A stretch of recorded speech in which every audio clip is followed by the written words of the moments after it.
My philosophy is this: always get as much credit as you can before you need it, because it's better to have it and not need it than to need it and not have it. Man, real safety is in sales.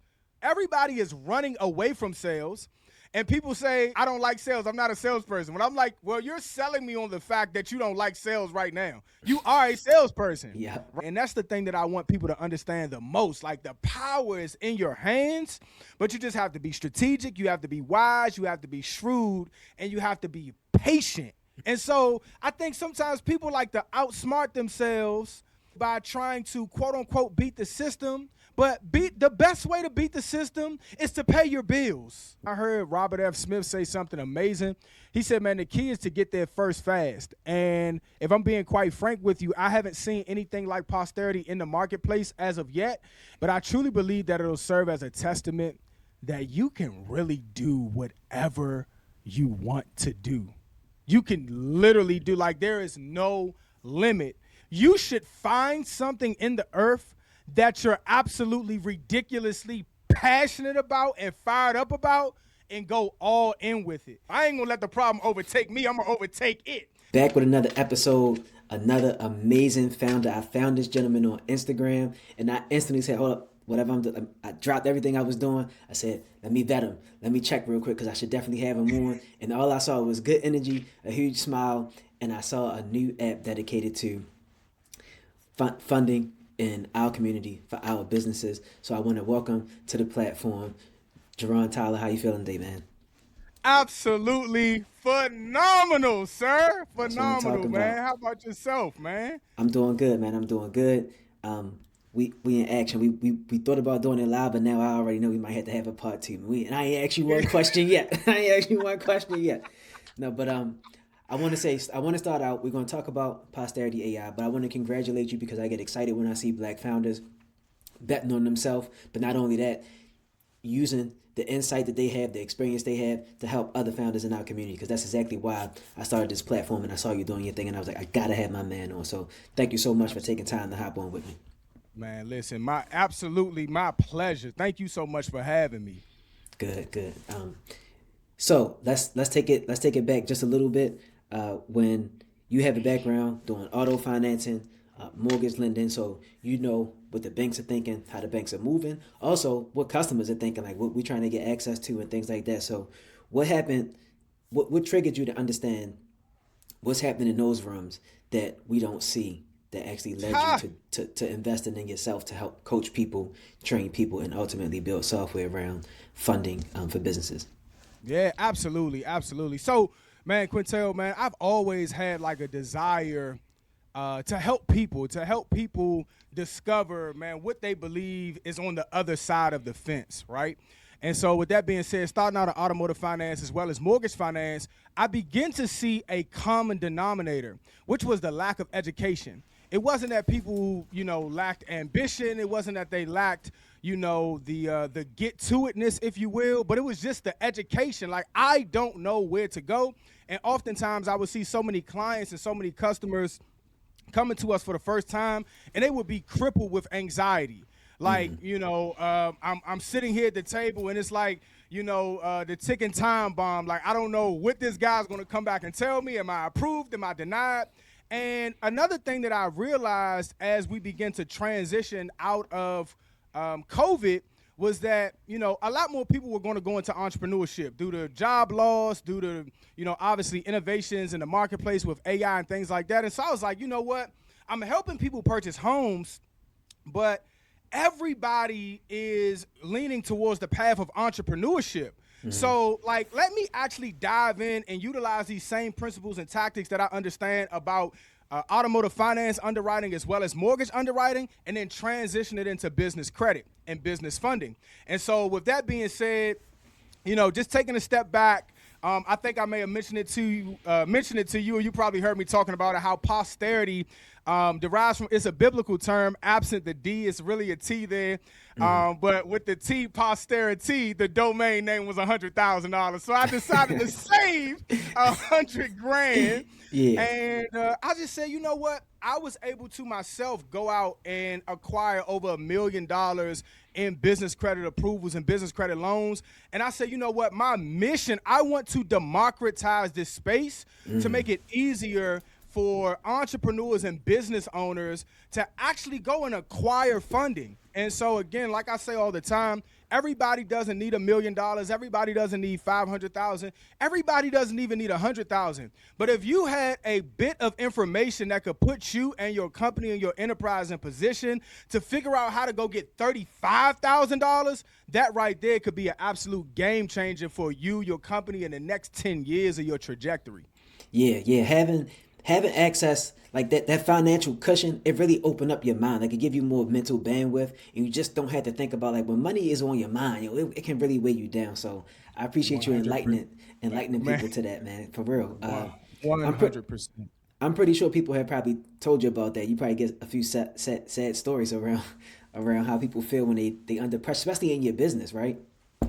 When you under pressure. And then, I mean, again, one small aspect, whether it's something that's, if somebody's just starting out and it's something as small as having a business address or having a business email address, or perhaps going to a professional and getting something tweaked on your personal credit, could be the difference maker between you getting approved for $1,000 versus $80,000. And so, like you said, I 100% agree. I mean, that bandwidth and the type of stress and pressure that an entrepreneur is under overnight, trying to figure out how to make payroll, how can we expand, how can we invest in marketing, how can we, ensure that our supplies don't take a hit while we're, going through a cash flow shortage right now. So absolutely, man. So I got a quick question, because I hear a lot about, I'm in the business space, so I'm always looking at, how businesses can evolve. And you hear a lot about like business credit, business funding. It's very, I won't say it's trendy, but now since 2020, like you said, it's become way more, people talk about it a lot more in our business community. But do you vet some of the people that you've worked with, like that you've coached or brought through your courses and trainings around their business? Because I personally don't feel like everybody needs funding if they can't figure out how to make money yet. So if you're not making money in the business, like you got, just turn a dollar so you can see what profit margins look like, what your expenses are. Some people just set up a business, an LLC, and then like just run straight to the bank, and because their credit is decent, they'll just open up like accounts and get all this funding, but they don't really have a business. So how do you manage that? And because that can have an impact on your reputation, like they just kind of out here not doing their thing, and that's not on you, but that's just how they're leveraging what you teach them. Hey, quick break in the video to remind you that if you're an established business owner or operator, right now is the best time to grow your business. And I'm going to tell you why. Tasks that would normally slow you and your team down, like qualifying leads, chasing down invoices, and following up, can all be handled with the right tools and the right strategy. That's why I put together the AI game plan. With the AI game plan, we'll go through your normal day-to-day activity in your business and identify the top 3 to 7 workflows we can use to get you back 5 to 10 hours a week. Now, if you're thinking about launching a business or you're just getting started, the AI game plan may not be for you. But if you have an established business that's managing inbound leads, this is perfect for getting back time so you can work on higher leverage tasks. So click the first link in the description and we'll get started. Let's get back to the show. I mean, I know we're supposed to be here for 30 minutes, but this is really a 3-hour, 3-day session. We got time. I mean, we don't need the whole 3, but we're going to go over 30 minutes. No problem, man. Absolutely. So, man, I was actually just talking about this morning prior to the podcast. Okay. Man, so many people, as you just stated, are just trying to get funding. Like, I want funding. I want to go get funding. But what is your actual business? If you look on Threads, I actually just, we don't say tweeted, but threaded it, if you will, last night. I said, maximizing funding, you maximize funding at its best when you have real tangible money in your business bank account and when you have real income coming through your business bank account. And so that's something that I stress a lot. My philosophy is this. Always get as much credit as you can before you need it, because it's better to have it and not need it than to need it and not have it. And one of my other philosophies in conjunction with that is putting yourself in position to have funding but act like you don't have it. And now if I have $100,000, $300,000, $500,000, $1 million in funding, but my mental space or my capacity is telling me, hey, you actually don't have that money. You need to go create 20,000. You need to go create 70,000. You need to go create $150,000 in the next 90 days. And so with that being said, I'm always asking our clients that come to us, what is your actual money model?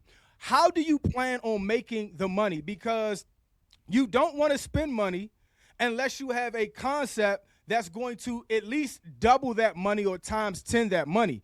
Now, obviously, when you're in business, a lot of times you're operating in faith, especially as a startup. You don't have experience. You're kind of going through trial and error. You hiring people, you firing people, you considering new tactics of marketing and things like that. And so sometimes you may invest $500, $1,000, $300, $5,000, whatever, to kind of test some things out. But what we see, as you just stated, is a lot of entrepreneurs are just starting out saying, I want an LLC and I want to figure out how I can get my hands on 100 grand. And with that, we see a lot of failure rates. So you just got an LLC and now you're going through just trying to figure things out, but you don't even know how to sell, right? Like that right there. I said this some time ago on one of my calls, because oftentimes I may do like pop-up calls for people who've done business with us before. And I said, man, real safety is in sales. Like everybody is running away from sales.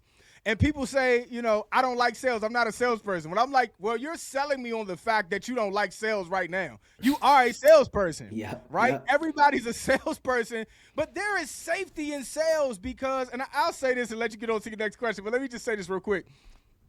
When you are in a position, I always said America doesn't run on Duncan, it runs on credit, assets, and capital. But I need to add an S right there for sales. Because if somebody has credit, if somebody has assets, if somebody has capital, or someone knows how to sell something, they can instantaneously work themselves right out of the hole that they were in, right? They can work themselves right out of the hole that they were in, and they can build a monstrous business that would not only allow them to bring in cash flow, but also have that capital and that credit that we're talking about in reserves for bigger opportunities.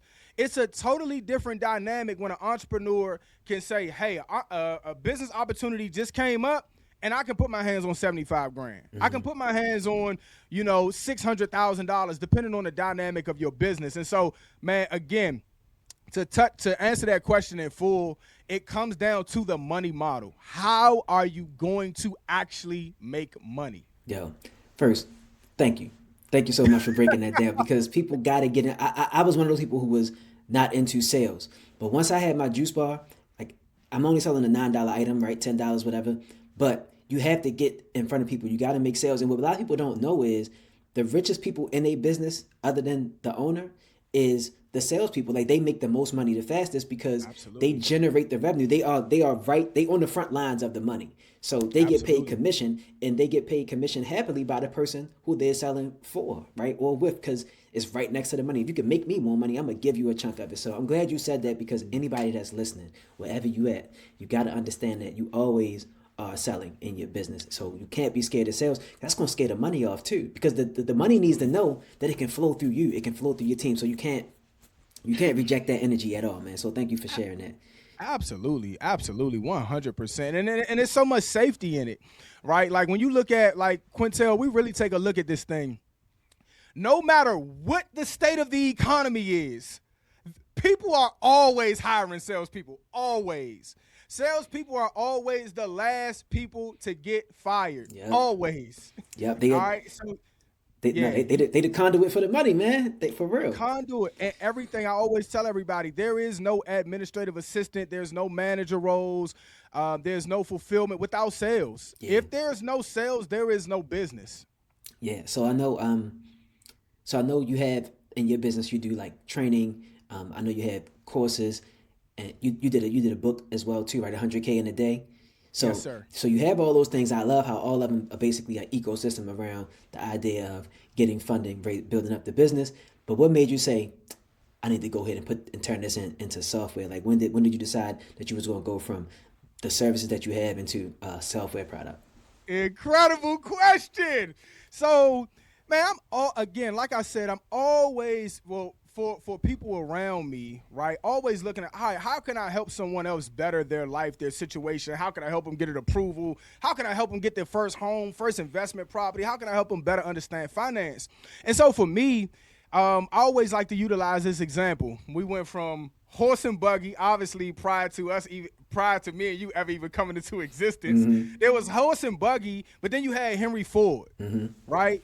And so, we had bookstores, but then you have Jeff Bezos with Amazon, right? There's always this dimension, if you will, that we run into where there's like this catastrophic change in the world, in the economy, in the business.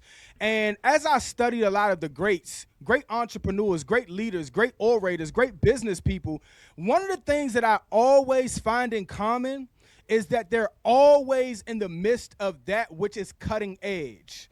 And a lot of times people can get caught up as dinosaurs, if you will, by saying, hey, if it's not broke, don't fix it. But the reality is sometimes we get into certain seasons and spaces in life where no matter if it's broke or not, you have to fix it. And that fixing it comes along with evolving, with evolution. And so for me, I began to see things like back when I was in the mortgage industry, maybe about 3 or 4 years ago now, I was saying, man, you know what? The way AI is going right now, I could really see a space where loan officers are let go in droves, right? I can see a space where, even with like Carvana, I come from the automotive industry, Carvana comes out, right? That's cutting the sales force or the sales floor, if you will, if not in half, by 75, 80, 90%, right? And so I'm like, all right, with this expertise, as you can see, and I'm so glad you pointed that out, we've done classes, boot camps, workshops, mentorships,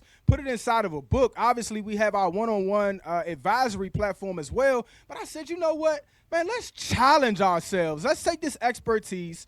Let's put it into a software. A lady asked me this actually on the tech walk that I recently did. And she asked me, she said, what brings you fulfillment? I said challenges. Like, I love challenge. I love pressure. I love challenging the status quo and going against the grain. And so with that being said, that is the reason why I said, let's take our expertise, let's put it inside of a platform, let's democratize it even more, and let's put entrepreneurs in a place where, man, they're paying not even a fraction, not even a tenth of the cost that they would pay to get the education to talk to somebody one-on-one or even in a group setting.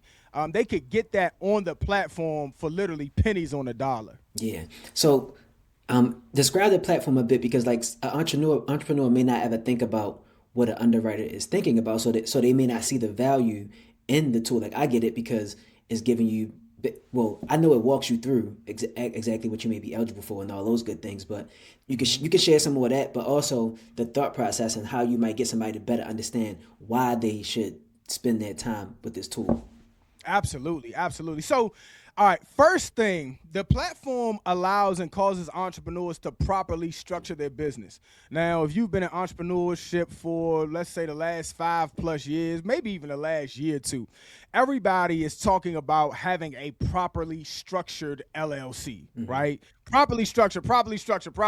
I'm like, I want to do a whole YouTube video on this to really break down what that means, right? And so the platform shows an entrepreneur coming out from thin air.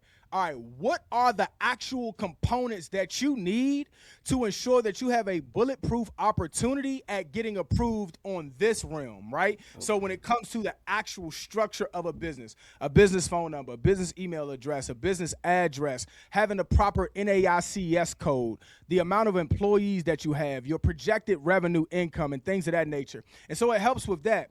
But the next thing that it helps with, by which we've incorporated our AI underwriter, is helping entrepreneurs with their decision making. That's one of the things that I've seen that has stopped so many entrepreneurs. It could be even someone that starts out that has a 750 credit score. Let's say they have a super strong NAICS code. Their business is making revenue, etc., but they don't really understand banking. And so with them not understanding banking, they don't know the next step to take after they just got approved for that $25,000 card, right? And so what the software does is it does an analysis of your profile, and it makes real-time recommendations on what you should apply for based on your goals. Okay. And so again, we have people that may say, hey, I just want 100 grand. But the thing that has me so fired up about this, Quintel, is that, man, we think about funding in such a linear way. Yeah. It's so much bigger than just a credit card. There's SBA loans, CDFI loans, there's equipment financing loans. Somebody may just need a fleet of auto loan approvals. Someone may need one credit card, wait 6 months, and then go and get approved for a business line of credit at your local community bank. And so it just gives you a very holistic approach on the funding. And one last thing. One last thing. And another thing that we see is that one of the reasons why a lot of entrepreneurs get denied, there's a lot of people online that talk about, the potential aspect of fraud. But one of the reasons why I see a lot of entrepreneurs get denied is that they're applying for the right thing at the wrong time. So you have to understand timing, and when you're applying for a thing, why you applying for a thing, understanding that, man, it's like baseball, 3 strikes and you're out. Everybody gets inquiries on each of their main personal credit bureaus. So that's TransUnion, Equifax, and Experian. And yes, you can get approved with 4 and 5 and 6 inquiries, but the sweet spot is having 0 to 3 inquiries that can help you get an approval. And so if Quintel is just starting out and he's saying, hey, I just started my juice bar, and I applied for an automobile and 3 credit cards 23 months ago, and now he goes apply for a line of credit and gets denied.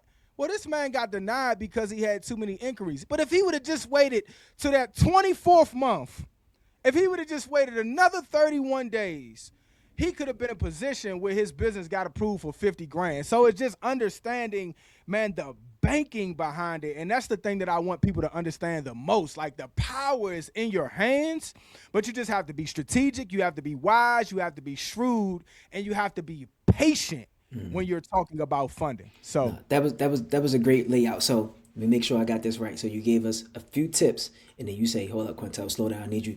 You're gonna give us the cheat code real quick. So they need they structure in their LLC. They need business bank account, business address, a phone number, and then whatever their credit score is, right? Absolutely. What else would be helpful as they're building up or starting out and structuring their business? Yeah, absolutely. So an NAICS code. Okay, yeah, NAICS, okay. Yeah. NAICS code. Another thing that could be useful would be a registered agent, right? Yeah. A registered agent puts entrepreneurs and banking institutions in a place where this bank not only looks solid because we're trying to make it look solid, but it's solid because it is solid, right? I always say that banking institutions have a fiduciary responsibility to protect their dollars. All right, if somebody is coming on this line, if you're watching this podcast right now and you come to me and Quintel and we have a reserve of $500 million that we have to lend, we want to lend that money to the individuals that are going to give us the greatest chance at getting our money back. Yeah. Right. And so with that being said, is understanding those components. Yeah. And for those that's listening, the NAICS code is the code that tells you what industry your business operates under. So for me, I had a strong NAICS code because food and beverage is undeniable. They can always just look right down the street, right on the corner, or in a shopping center and see it. So so there you go, guys. You just got 5 to 6 steps to start getting structured in the right direction. But another thing I really like that you said was it's a holistic approach to how to get funding, how to structure your business right. And when you are a founder and you starting and it's you by yourself or you have a small team, everybody has a task and you kind of focus on what you got to get done. And you may not have the most holistic view of looking at things. So if you take one thing away is the tips we just gave you for structuring it and having an more open mindset and how you can approach getting funding. Now, absolutely. Now that we said all that, what are the things that people actually are getting wrong when it comes to getting the capital? Like, you just told us what we need to do, but what do you see people continue to do to mess up things? Wow. So one of the things that I see people do a lot is they do not protect their personal credit properly, right? That personal credit, a lot of us, man, really have. When I say us, man, I'm just talking about, man, whoever it fits, right? Man, we have bad money management skills. We're trying to, as I heard a wise man say, eat our breakfast every morning for dinner, right? So you're moving too fast, not patient enough, and not being in a space where you're really allowing your personal credit profile to mature. Now, another thing that we talk about a lot in Posterity is one of the fallacies that I like to speak to a lot is that so many people think that, hey, just because I don't have a 750, I can't move forward. I want everybody watching this podcast right now to write this down, listen to it, and carve it in your heart, all right? Anytime you have an LLC, you can borrow money from somewhere no matter what your credit score is. The true question behind that is, what are the terms going to be? That's the real question. Because you could have a 500 credit score and go get funding, but you may have a 70% APR, right? And so it's all about that lendability, okay? So again, kind of touching back on what you just said, man, it's being in position to understand that, hey, there's two directions I can go. I can go borrow funding at a 500, or I can go borrow funding at an 800. And when you're at a 7 and an 800, this is what I like to call optimal business credit. Optimal business credit is when you're in a position and you're able to go apply for some of the major banking institutions and get a 0% interest rate for 12 months or 18 months, right? That's optimal funding, right? It's when I can go get a business line of credit and it's only at a 13 to 14% interest rate, right? And so touching on your question, I don't think we're putting a lot of focus or as much focus into protecting our personal credit report. Now let's ask this question. Jerome, what do you mean about protecting your personal credit report? I mean honoring the commitments that you made to other institutions. I always say this, credit is very simple. I have about 3 very close people to me right now, family, and those who me in ministry. I would say about 3 to 5 people that I could call out right now that don't know the in-depthness of Experian, TransUnion, and Equifax, and inquiries, and utilization, but they pay who they say they're going to pay. And Quintel, they all 5 of them sitting on 800 credit scores right now. And so I think sometimes people like to outsmart themselves, by trying to quote unquote beat the system. But the best way to beat the system is to pay your bills. Yeah. The best way to beat the system is to honor your commitments. And yes, I understand that we fall into the trials of life. I lost my job. The business didn't turn up the way I wanted it to. But in that moment, I always say, wherever you divert energy is where power flows. And so if I'm constantly focused on the fact that I don't have money, then guess what? Whatever I speak out into the atmosphere is going to come back looking for me. And so for me, instead of focusing on that, I'm going to focus on how can I pay my bills? How can I build a sustainable business that can add value to the community, to the region, to the nation, that will cause me to be economically healthy? And so again, that touches on that point that I see a lot of people forsake. I had a guy reach out. He said, the last thing I'll say, I had a guy reach out. He said, man, I'm looking for somebody who could get me funding utilizing TransUnion alone, which I said, okay, because I've seen people who had 750 on TransUnion and had a 600 on Equifax. But he said that part was fine. But he said, I'm looking for a TransUnion, but I'm also looking for a no-doc business loan. I'm thinking, who in the world is going to give that? I'm not giving it.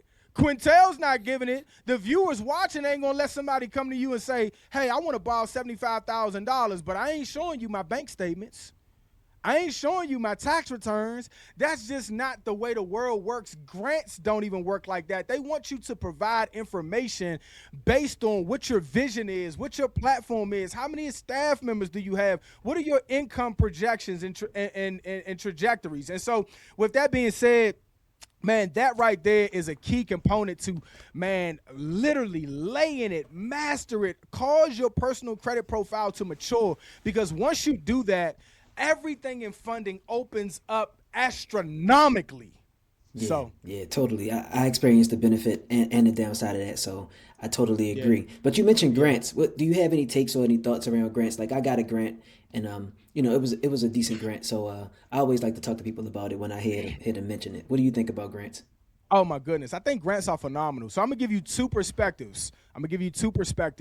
And both of them are actually stemming from a speaking engagement that had at the beginning of March. All right, so first one is I had a partner. He said, "Man, Jerome, one of the things that I love so much about what you talk about is that in business funding, there is no competition like there are in grants." So I was like, wow, like that's incredible. I never thought about that. He's like, hey, the only competition is you and your credit profile and how aggressive you can be in the marketplace, right? And, a bank saying, hey, you are intact enough for us to lend you money, right? So I think that's the one of the first concepts that came to mind when it came to grants. Now, the second one is this. Talking about how someone could maximize their situation. I love talking about maximization, right? It's not about what you have, but it's about how you utilize what you have, okay? And so with that being said, one of the things that the second component about a grant that I would like to see more people utilize, those of you guys who are viewing right now, is I would like to see people take that grant money, sit it inside of your actual account, and then go apply for more funding, right? Because there's this thing called a bank rating score. And the bank rating score is the internal score that all banking institutions operate off that will cause them to say, hey, because this person has this much money inside of their bank account, we'll give them more. Now, am I saying that, hey, everybody needs to go and do this and it's imperative, and if you don't do it, that you're the scum of the earth? Absolutely not. But again, the reference point that I'm talking about is maximization, right? We want to take what we have and maximize it. So if let's say somebody got approved for a $100,000 grant, amazing. Well, they got approved for this $100,000. Well, how about I go take that $100,000 and let it sit inside of a bank account for the next 30, 60, or 90 days and build a relationship with, the banking relationship manager to ask them, what it would look like if I were to apply for a business credit card for $25,000. And the goal is never to, take the money and blow the money. But again, we want to get as much capital as we can before we need it to ensure that we're able to weather the storms of business. So those are the two things that come to mind when you start talking about grants. Yeah, that makes me think about, and you may have said this already, but they're more likely to give you money when you don't need it versus when you do. And a lot of what I don't like so much about grants is not how they're perceived, but how people's approach to it. Like I find that a lot of people actively like trying to pursue grants because it's quote unquote free money. It's a lot of regulations that come along with it. But the thing about it is, one, I think it impairs your mindset because you're looking for. It's nothing bad with taking free money, but when you're stuck on it, you're looking for a handout, and then you have to use it because you weren't generating enough revenue, and then you can't do what you just said, which is let it sit and then leverage that to get more money. So you always kind of in a space where you got to go back. And I just like for people to caution themselves. But the 2 points you just made might be really, really helpful to them. So I hope they caught that. Yeah, absolutely. Absolutely. Now, let's talk a bit more about Posterity and AI. You mentioned that you have some close people to you who are in the ministry space, and you talk about being, in your faith as you're building your business. How do you see those two coming together? Like the tradition of being faith-based and then the futuristic aspect of working in AI or anything. Do you get any kind of resistance? Do you have any kind of internal conflict around it at all? Man, that's a phenomenal question, Quintel. When I first started out, my bishop actually, man, began speaking, man, faith and finance over my life. And this was like back in 2019. Obviously, I've been in the finance space for the last 10 years. And so he had started speaking that over my life. And when he first started talking about it, man, I really didn't know how I would show up in the marketplace. It's like, man, I'm talking about money, then I'm talking about God, and like, man, what is my focus? But man, ultimately, I just got to the point where I just said, man, listen, man, we here for a short time, sir. We here for a short time, and man, this is no cookie cutter. I am who I am. I believe in what I believe in, and I believe, man, that every space, it needs passion. Mm-hmm. That's what we need.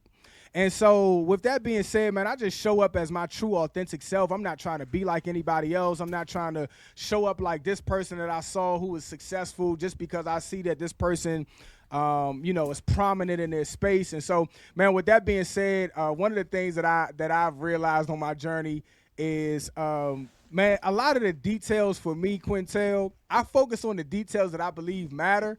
And everything else, man, I'm just like, hey, people going to talk about you whether you're doing good, bad, or indifferent.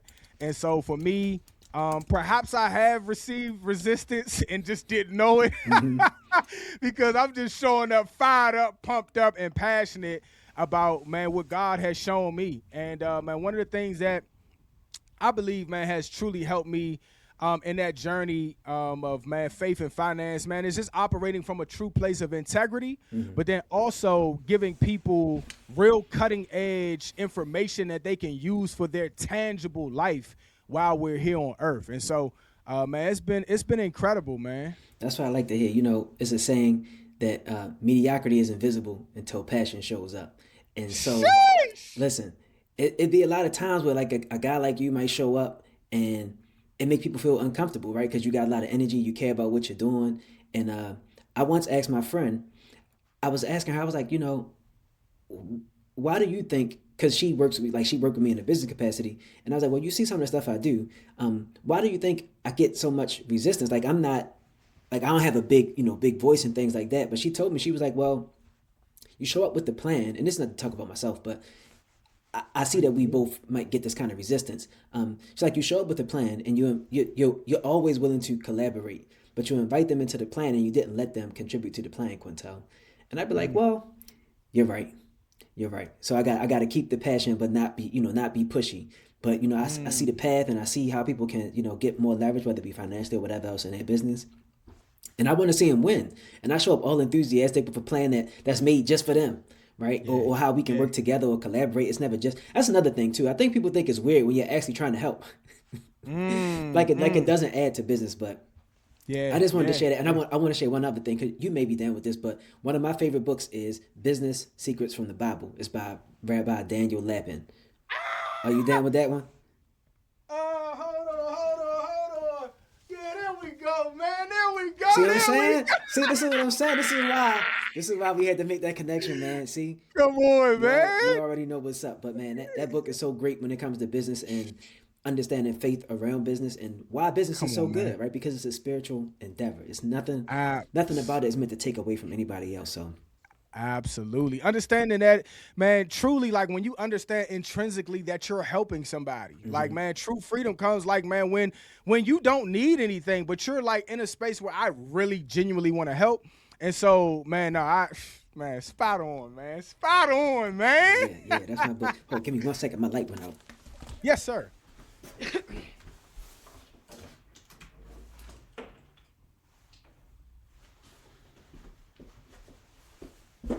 All right, I had to cut there. Had to get the vibe back, right? Nah, you good. All right, cool. Probably because we hit that 30-minute mark, man. Oh no, man. It's set up for 30 minutes, but we gonna go on. You got time. Okay. You got time, right? Oh no, yeah, no. I was talking about your light, because I know like my cameras were shut off in like 30 for the power preservation. Yeah, I ain't have it plugged up, but we back in action now. Fire. All right, so let me get to what was my next question. All right, so let's talk a little bit more about Posterity, because I think it's an exciting endeavor. I see the value in it, right? I know you come from the coaching space and the courses and like real trainings with real people, but what is it that you think it can do that, like the actual Moat, right? So what is it that they can get out of Posterity that they may not be able to get like on a YouTube channel or like in a chat bot or something like that? Like from any other place, what is it that makes this more significant? Yeah, absolutely. So what makes Posterity so significant is that it gives you a real-time analysis of your profile. One of the things that I see a lot of people struggle with, like in the home buying space, and I'm gonna tie it in and make it make sense. But a lot of people say, well, my mother bought her house 20 years ago, and this is what she got. Or my cousin just bought their house last month. This is what they got. And so a lot of times people can get caught up in trying to follow the exact path of somebody else. Whereas with Posterity on the business funding side, you may be in a space where, 5 of your friends got approved for a PNC card, but PNC didn't like your industry, right? Or 5 people got approved for a Chase card, and you didn't because Chase just shifted their underwriting requirements. And so one of the things that I love so much about Posterity is that it gives you real cutting edge information about your particular profile. Another thing that I love about it is that it's a 24-hour software that you can utilize and talk to whenever you want, all day, every day. Yeah. It's not like you have to set up a consultation, get on the phone with somebody. You can literally play around with it, navigate it as much as you want to get the results that you want. And in the midst of it, one of the things that I'm just so excited about, and I hope people see the value in it, that is you beginning to understand and have a deeper level of understanding when it comes to banking. I can't express this enough. When you are an entrepreneur and you understand the banks, understand underwriting, that will put you in a situation where no matter what space you're in, you always figure out a solution. Because you know how it works, right? And knowing how it works can even benefit you from the standpoint of, man, I've maxed out every credit card. I got 10 inquiries on each bureau. Man, you know what? I don't need to ask nobody for nothing. I need to go out and make some money. Period, right? Versus, you diverting that focus to a space where, man, I'm spending all this time trying to get approved for 9 months. Well, I could have put that energy into trying to figure out how to better sell my product.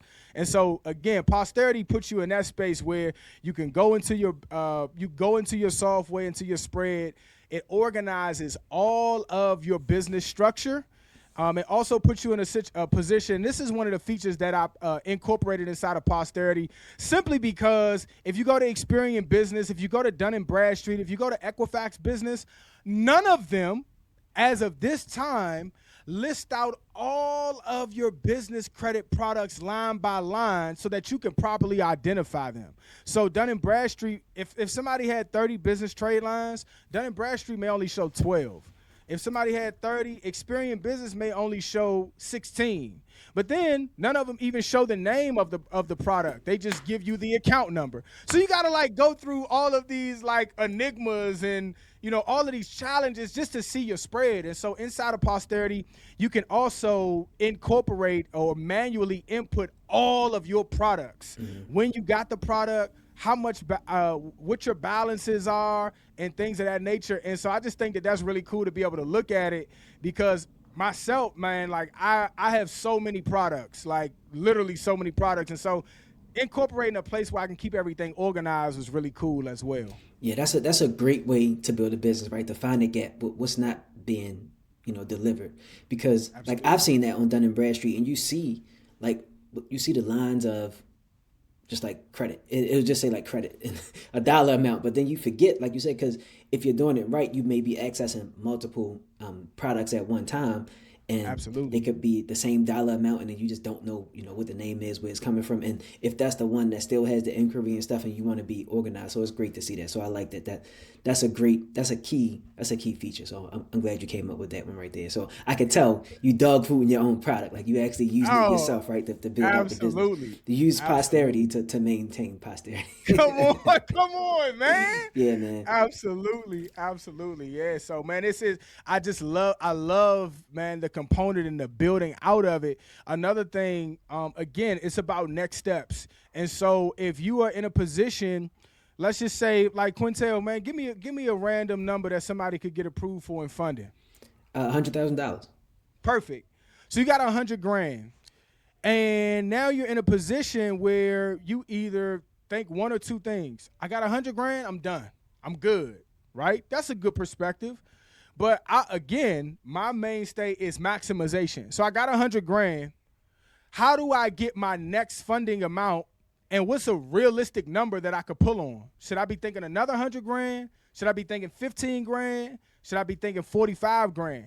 Now, when I'm thinking these amounts, Jerone, Quintel, Posterity, what is a realistic timeline that I should be working upon to ensure that I'm able to get this next batch of funding? Should I be thinking 25 grand next month, or should I be thinking 25 grand in the next 2 years?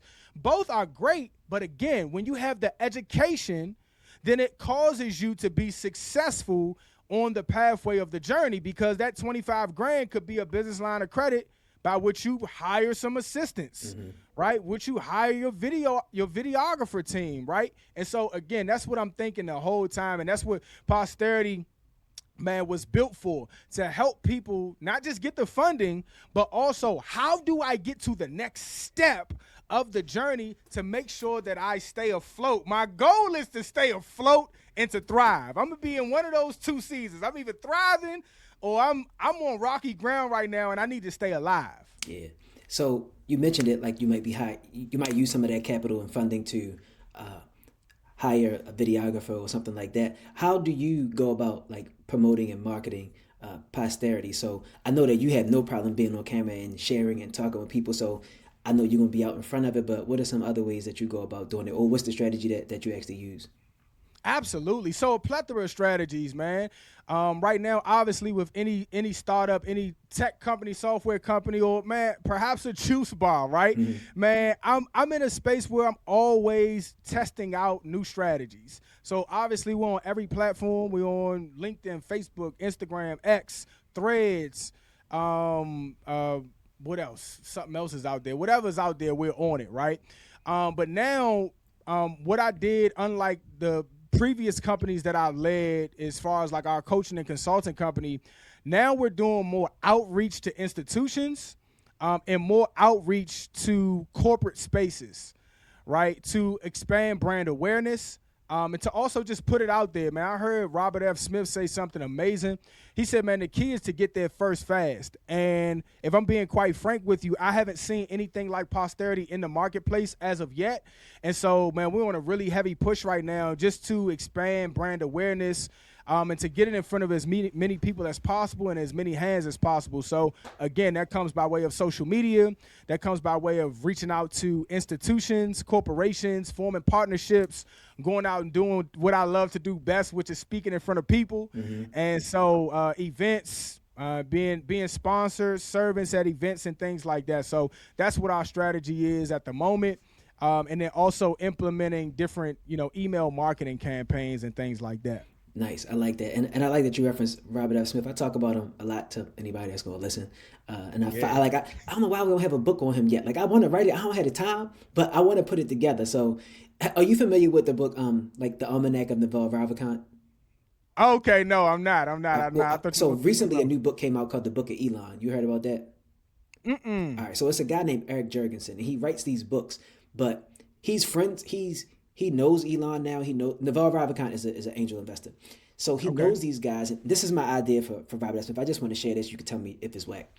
Yeah. He doesn't know that. He didn't know them at first. He built the book based off of all of their interviews. And then eventually he was able to share it. I mean, of course, he got like a strong circles, but wow. So he was taking their quotes and then like breaking down the quotes and basically like mixing and matching and piecing together their mentality into the book based off, because what Naval did was like, he did a tweet thread. This is back, I'm sorry, yeah, tweet it. It was back on Twitter when Twitter was popping. He did a thread on how to get rich without something I forget, but it went off, it went viral. So he started there and like used that whole mindset from Naval and basically built the book around Naval, and the book went on to like sell millions. He gives it away for free. Wow. And I feel like, and he's done the same thing with Elon now. And aside from like his personal and political point of view, like all about how Elon approaches business and SpaceX and the other things he has going on. And I'm like, we need that. And now that Robert F. Smith does a lot more interviews, he's a bit more present, more people know about him. The Morehouse thing really got him a lot more publicity. I'm like, yo, we need that. Like more people need to know about his ideas. So no, that's fine. So there's something similar. Are you familiar with Lead Boldly? No, this is the first time hearing it. Okay, so Lead Boldly, and this is the book that I thought you were going to talk about. That's incredible, man. I'm going to make sure I take a look at that. But Lead Boldly is a book that was written by Robert F. Smith, and he wrote it on the insights of Dr. King. Man, this is such a beautiful segue because, man, while I was building Posterity, I was reading Lead Boldly. And Dr. King, man, he was doing some incredible work. Man, with the Poor People's Campaign, Mm-hmm. obviously prior to his assassination, he was getting ready to turn the movement, as Dr. John Hope Bryant would say, from civil rights to silver rights. Right. And he was really getting more into the economics and the building up of our people. But man, the book is so powerful, and even Robert F. Smith's journey with going into engineering and understanding the power of the deployment of capital. How you act like America honors that more than than the actual labor force, and so. Yeah, man, dynamic book, but it really made me think a lot about what you just said, because I mean, obviously Dr. King isn't here anymore, but I'm so glad that Robert F. Smith took the time to actually lay out, man, such a beautiful work of art. I believe every entrepreneur should read it, from the standpoint of insight, innovation, thought patterns, but then also understanding, the importance of enriching ourselves and our history. So, man, it was incredible, man. Yeah, man. So thank you for sharing that one because now I'm gonna go add that to my collection. I'm gonna add it to my Yes, sir. collection. Yes, sir. But now that we're talking about you said it's perfect segue. It really is. If somebody was gonna have to look back, 10 years from now to today, say 2027, what do you think they would be writing about you and Posterity AI? Wow. Wow, man, phenomenal question. Man, wow. Wow. So, man, one of the things that I believe posterity will do is it'll obviously help a lot of people.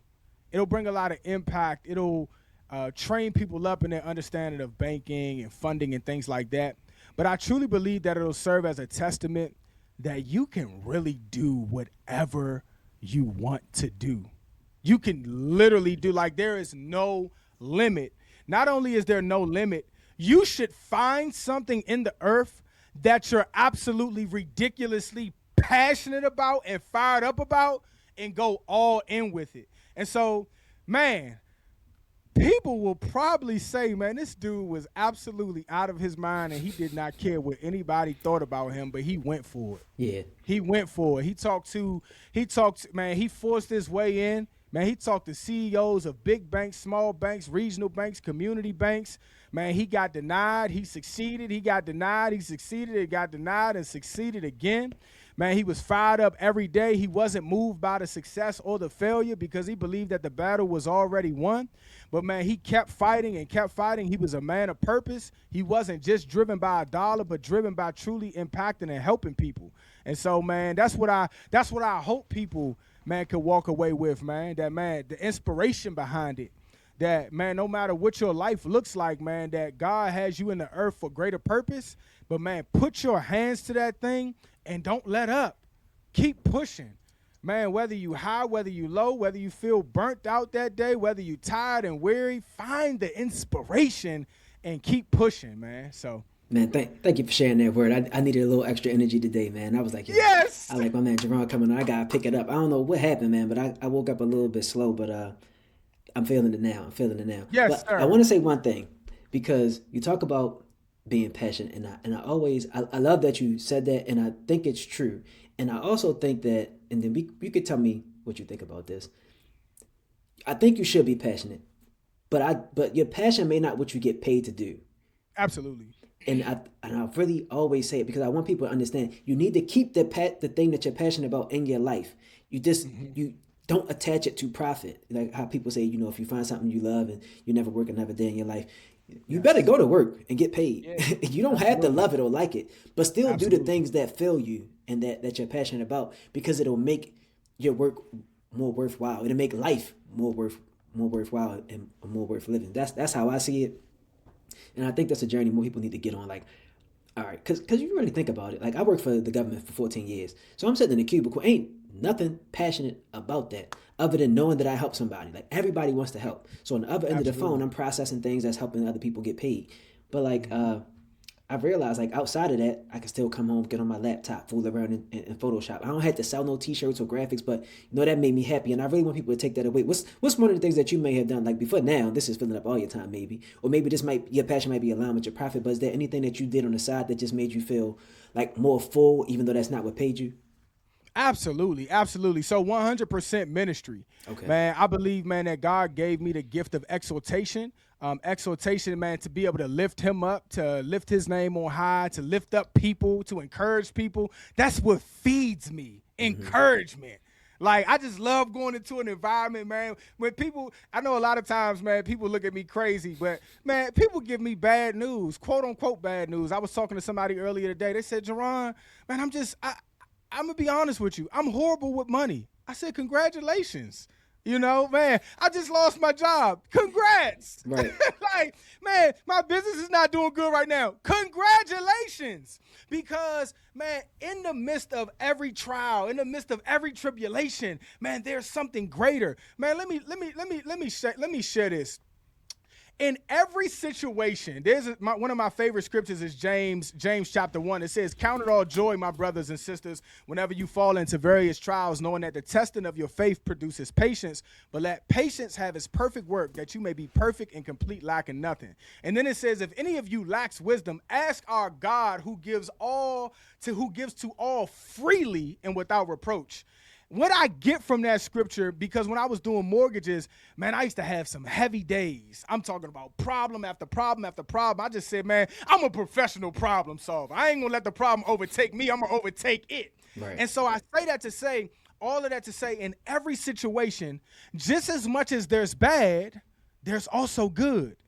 Just as much as there's a problem, there's also a solution. It's all about whatever you focus on. Whatever you focus on expands. And this whole concept, man, of being able to find the good in the bad just fires me up every day. I think it makes us more alive, right? I think it makes us, man, worthy of having life. I heard a wise man once say, man, if you don't have any problems, man, you need to go and ask somebody for something real quick, because if you don't, you on your way to the grave. Everybody in the earth has problems. So why not get excited about the thing, man, that we could use for our good? Problems make us stronger, make us wiser, make us sharper when it comes to leadership. And so, man, that's the thing that fires me up about life, man, outside of finance and business.